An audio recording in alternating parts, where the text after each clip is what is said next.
نایب وکه سایتی مازنرا جبو پیش روجی تشتكي جلكي باشوي تشيب ان شاء الله ام بهيفينا طبعا وام بكاري واجي يعني املامه هي ويتشيب ان شاء الله جلالبوني هفال مظلوم عبدي بو أو جلك مزنها بو جلك بيشكوتني خوها بو دبلوماسي نيو دولتي جلك أبو ولو كونفرانس مظلوم عبدي أوي ملتي ما قلت لبرخدان يكا قال كردي يكا مظلوم عبدي لبي قلت قال لك كيف خوش بون مظلوم عبدي ولو بشدار بول أوروبا و بفا سروكا وفي سروكي أوروبا بتايبت و دنياي حميلو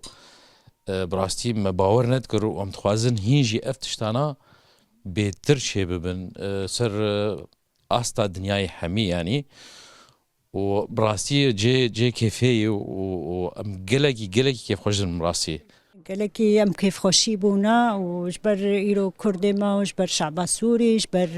هر كسك وبخوازي ببنيك و افتشتها قالكي باشا ملطي مرج ملطي كردراج وهر كس بنيك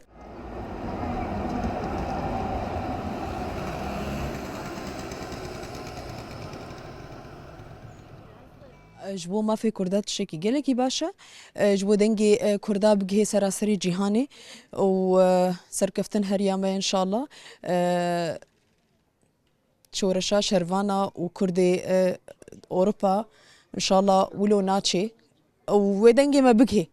تأثيراي أبا يعني بشداري مظلوم عبدي بوما لهالجيبه جرينجيوي هي بيروزيوي هي ايرو لاوروبا بين لامريكا بين لولاتاني عربي بين لتركيا بين لايران بين او دتوانه بانوازك بو ملتي كردي خو نشان بدا ونشانش دا براستي يعني أوروبيجي جاد دبينن انه كرد كينه كرد انسان باكن قنجن ما فكيت خوازن نتشتكي زحمته نه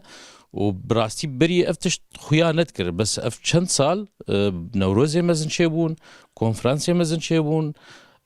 مظلوم عبدي حاضر بو وقت بيجي كاكني شرفان برزاني حاضر بو تأثيرها قالكي باشا يعني انه يرو هاتنا ويا فيدري انه بو وكا تشتكى باش الأوروباجي انه دعما في تشتي بكن وانه تشتكي بدنا كرداجي واركاريه بوارا بكن واركاريه ما بهر كثيره بكن انه كس نبي عدوان بهفدور